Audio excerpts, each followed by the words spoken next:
So as we do this, I've asked about 4 or 5 people if they wouldn't mind giving reflections at the beginning, and they will be picking up the talking stick, the 4 or 5 people. I may just ask people to do that if they wouldn't mind. And then after that, then this will be open for everybody. I'm going to have Dorothy, who opened the conference, let us know how the process goes, and for people who weren't in her workshop, she can even explain the story of the talking stick itself, and then she will end up closing once we're finished this part. But this is more our chance for everybody to reflect. We felt that we didn't want to have people so much on stage, and Zulfi is very kind in terms of not feeling that he wanted to. But we, as I said, that we have presenters who become participants, and participants who become presenters. This whole room is full of a lot of energy and expertise, so I'll leave the floor for Dorothy.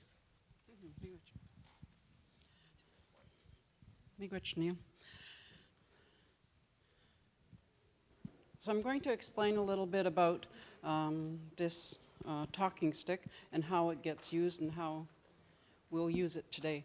Padapan nokwe nimki pinishistodem madajwan dinjaba. That's my Ojibwe name, my clan, and where I am from. And I always try to introduce myself when I'm using some of our original tools of relationship building and that kind of thing. So this is a talking stick. We used to utilize them a long time ago, prior to the imposed system that has been imposed upon us and how we govern ourselves.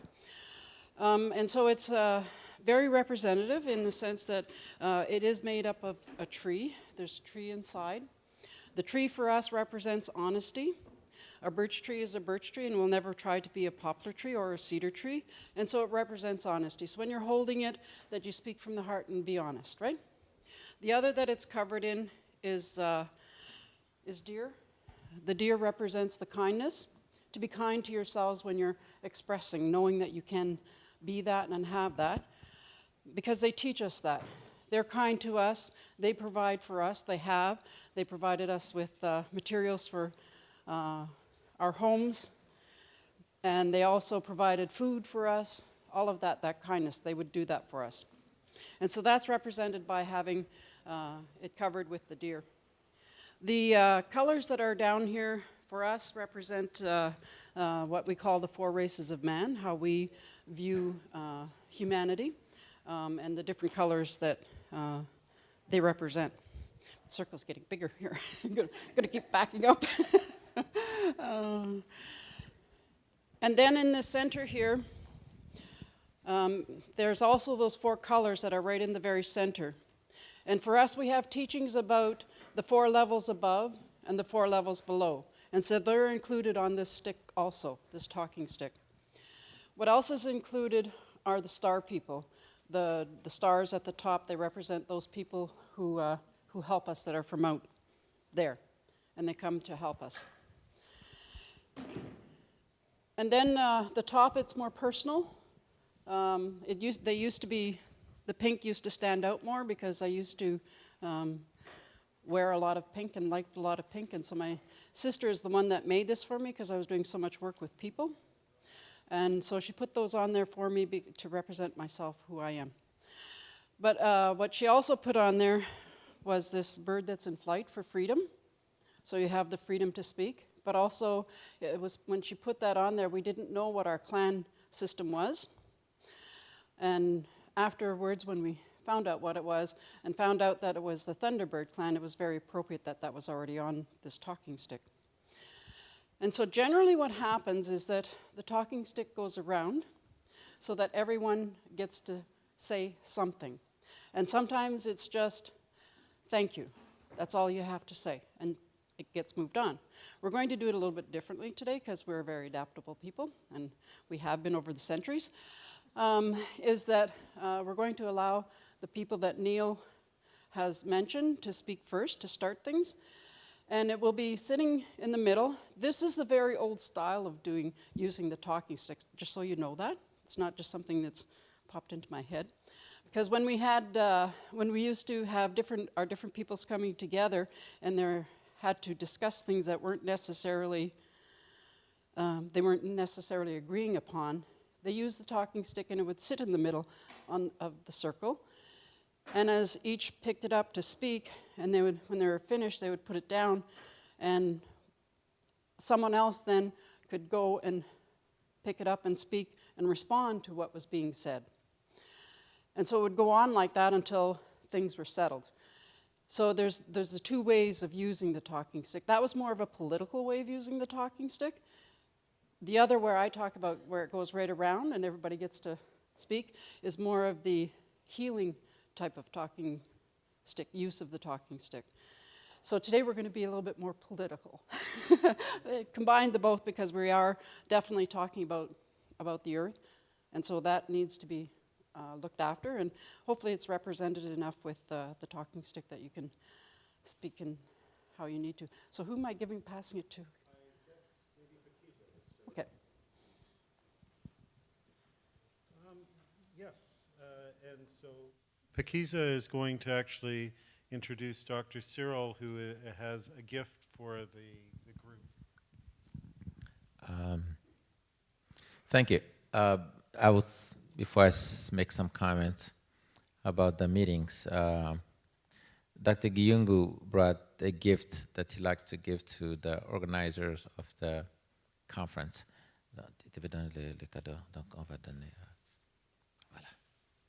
By the way, his father was a village chief, and he's also online to be a chief if he wants it.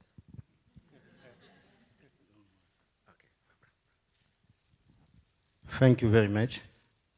I come up from Africa, and as far as the problem of custom is concerned,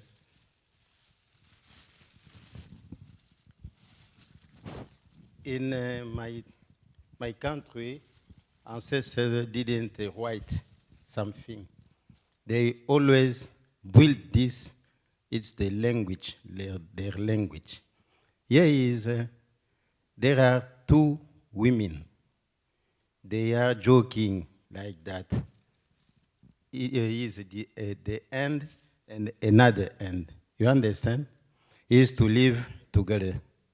They ask you the question, could you live in the peace? Is it possible? Is it? If it is possible, you say yes. Take this. It is African language. Thank you very much. Thank you. There are my books there.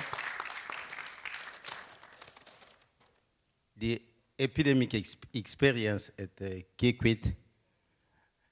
Build it a big house, and the mistake go back. We die before we have not gloves, we have not water, we are very, very poor, but we are not poor, we are rich. We have many, many things there. It's the problem of to live together.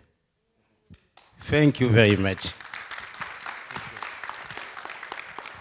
Thank you very much. Okay, so PEGASUS has the stick.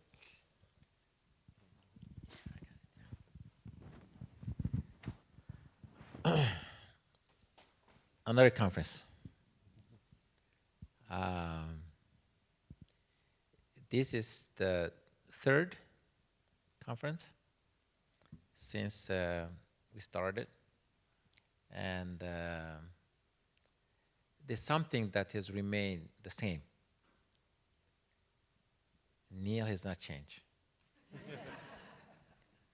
And that's okay. You're going to get the larger landing strip for 747, but for now you're not there yet. So the spirit of this place of connecting people is still alive.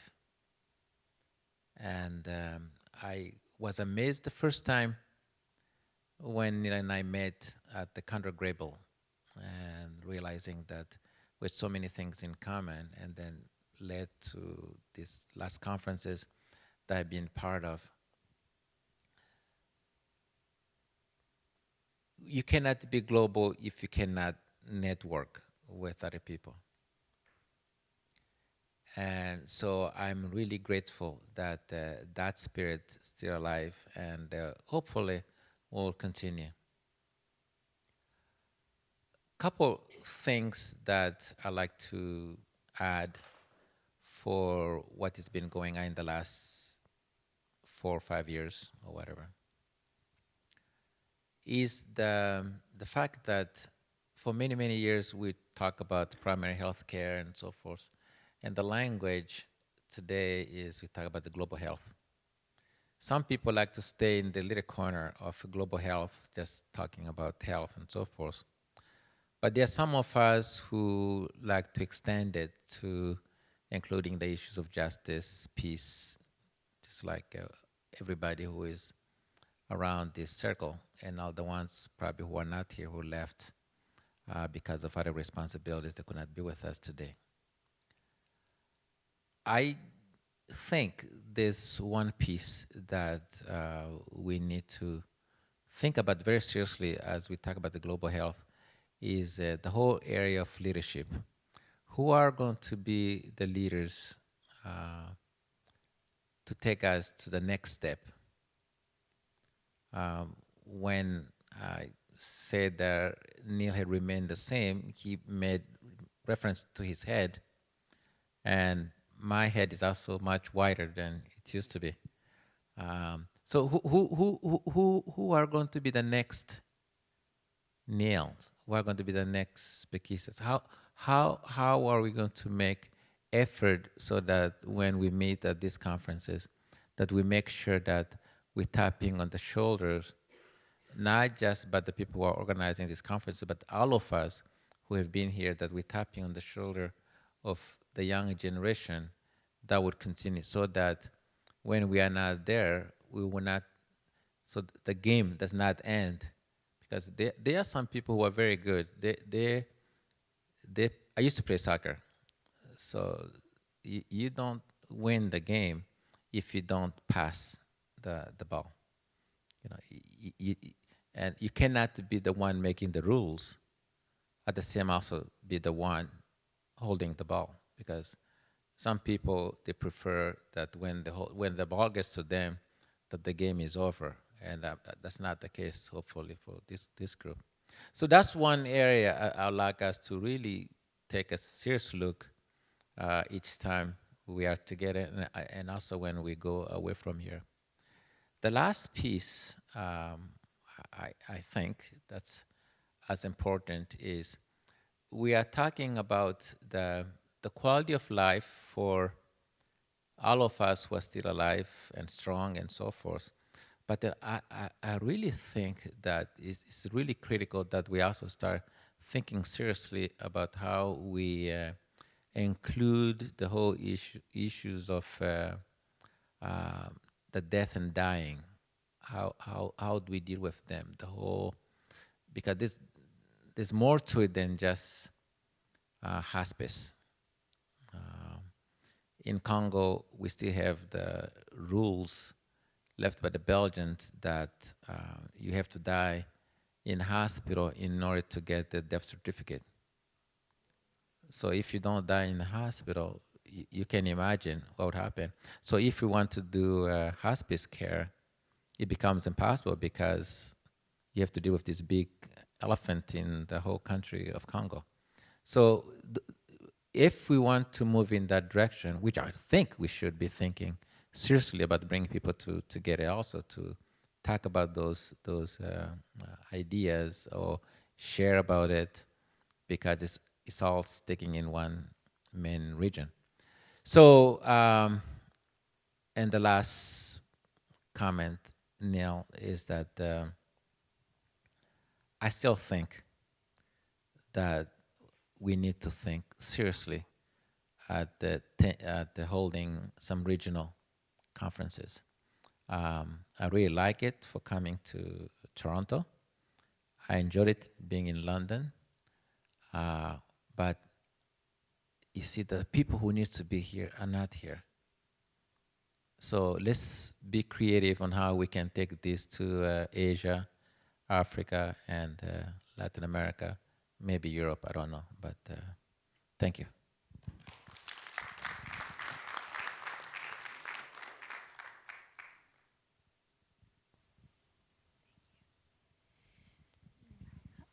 My name is Bhuma Bayana, and I'm from London, Ontario. And this last 3 days has been an incredible experience for me. I was really introduced to global health through Neil when he was at Western.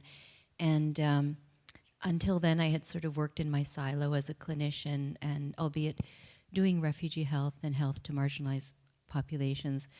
This 3 days has helped me to see the interconnectedness of things. I think my practice partner came back from the Ontario Medical Association's Women in Medicine Day, and and reported to me that the speaker there said that the most important threat to this world is not necessarily terrorism or climate, but that it is the young single man with nothing to do. And yet, everything that I've heard here today is and the last 2 days has been about the interconnectedness of everything, how climate change, extractivism, consumerism, threats to the environment engender climate refugees, engender war, engender those young men who have nothing to do, and that is such a threat to social justice and equity, and this is what engenders the refugees and marginalized populations that come to our door as clinicians. So it's been an incredible learning experience and a call to action as well. I also learned this morning in the plenary about the importance of not relying on sources that we traditionally rely on. For the last 2 months, I would say that the only thing I thought was in the headlines was Trump. So it's been wonderful to be opened up to the possibility of learning from other places. Finally, through the 3 days, I've been reflecting on how everything that my mother said in Sunday school, she was a Sanskrit professor, and when she came to Canada, she couldn't be anymore, but continued to teach Sunday school. And everything that she taught was probably at the cornerstone of what I learned in the conference. And so in the context of the Bhagavad Gita, which was one of our big spiritual texts, the message is to move away from sense objects, so consumerism, extractivism, and to move towards an inner strength, and to do away with, now I wasn't a very good Sunday school student, so Kam, Krodh, Lobh, Mobh, I've forgotten the rest of the 7, but relating ultimately to greed and avarice. So it comes back to when I was 5 years old in her Sunday school class, so it's come full circle. Thank you. Is that working? Okay. So this is my my third time being involved with the PEGASUS conference, and it's my third time trying to consider the intersection of peace, global health, sustainability. When I first saw that, I thought, wow, how do these come together? And each time my understanding and my appreciation has been deepened for the interconnectedness, and this time more so. I realized so much how we are ever more interconnected in all of these areas. So when we're talking about conflict, whether we're talking about the environment, whether we're talking about global issues, this is not something that happens to someone else somewhere else. This is happening to all of us. The other thing that I really felt this time was that the need is urgent. It's not something that can be put off in any of these areas. What we're talking about is urgent. And the third thing that I really felt was that these issues require us to cooperate and to consider one another and to walk alongside one another. And a lot of the things that we learn from one aspect can be carried over to the other aspect. Our learnings from our approach to peace need to guide us in how we consider the other, on the other side of whatever issue we're considering, whether it's the environment, whether it's oil companies, whether it's people who we imagine are the perpetrators, that we need to figure out how we can abide with each other and speak to one another. And this conference teaches me each time how to do that. And I think we learn together how to walk forward together. And connecting the idea of urgency makes me feel that I'm really looking forward to the overall thoughts that Neil has spoken about, of putting things together and considering how in between every 2 years we can action things, or we can continue to consider and understand how urgent it is that we address all of these things in the manner that we learn from each other when we're here. So I want to thank everyone for teaching me, because each time I come, I learn something about how to go forward with the issues that scare me, because these issues really scare me. And I'm not as afraid after each conference. I feel more encouraged to not turn away, not avoid, but we have to figure it out and move forward. So thank you very much for the opportunity of talking to you and sharing some thoughts today. I'm a novice. This is my first PEGASUS conference, and I've only managed to attend part of the last day. I just came back from Tanzania last night. But it's been a wonderful morning, because one of the curiosities I had was principally, how will you fulfill the agenda of bringing together peace, environment, global health, and particularly sustainability. And what I've heard this morning is quite encouraging. At least you have a whole range of young people who are thinking broadly, widely, and are probably well set not to repeat the mistakes of the last 15 years. So I was part of the group. Just a little bit about myself. I mean, I do global child health and survival. I'm the chair of global child health at the Hospital for Sick Children here, and I also head a women and child health program across campuses of the Aga Khan University in Africa and Asia. So I was part of the group that started the Millennium Development Goals, particularly from maternal and child health. And although it's been called a great success, it was also a very limited set of targets and global, let's say, platforms on which to reach women and children, because it did not include many of the issues that you're talking about. So almost 15 years on, the Millennium Goals have closed. People are calling the reduction in child mortality by about half and maternal mortality by half as a qualified success. Many of us look at that as a glass half empty, because the world still has close to 6 million children dying, close to 300,000 women dying in and around childbirth every year. And many of the things that my colleagues have spoken about just now, justice, inequity, differentials, disparities, were things that were not part of the Millennium Development Goals agenda. They are now, fortunately, part of the Sustainable Development Goals. And if you look at the SDGs, as we call them, which have just started, all of the top issues that relate to health, social determinants, environment, climate change, nutrition in its broader sense, including food security, agriculture, peace, living conditions, they are very much there. And for you to have a conference, Neil, at the, let's say, the opening innings of the Sustainable Development Goals fills me with great hope that by 2030, 15 years down the road, there'll be someone else sitting here to say we have collectively done much better than we did in the past. So thank you very much for the opportunity. And I've already marked a mental note to myself not to miss the next one. Thank you.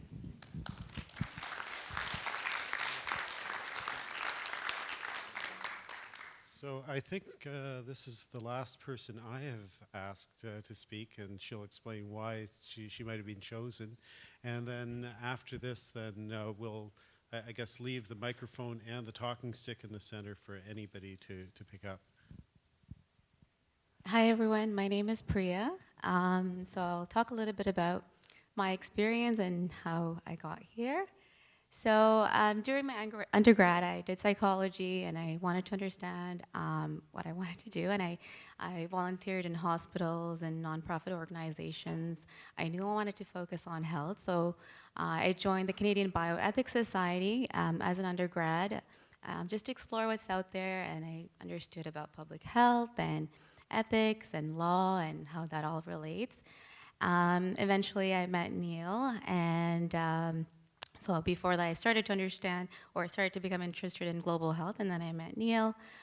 So I became involved with the PEGASUS conference 5 years ago.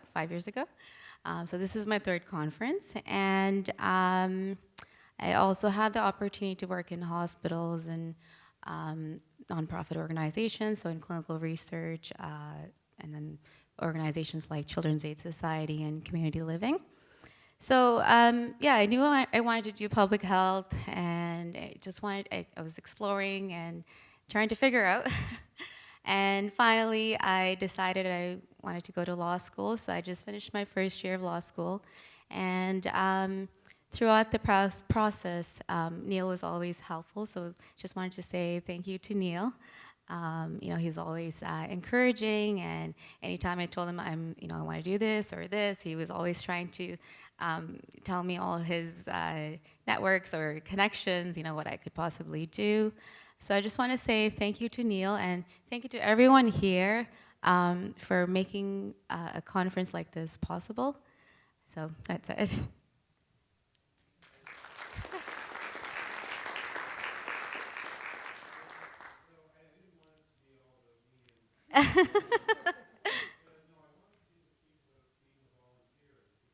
Oh, yeah. Sure. Okay. So my role this conference was coordinating the volunteers. So this is my second time in this role. So yeah, and it has been a great experience. Challenging, fun, everything. And you get to meet a lot of people and great volunteers, a great team. So Elena, who organized the whole conference, and the whole team. So it was great to work with everybody and meet a lot of people being in this role. Okay. Thank you.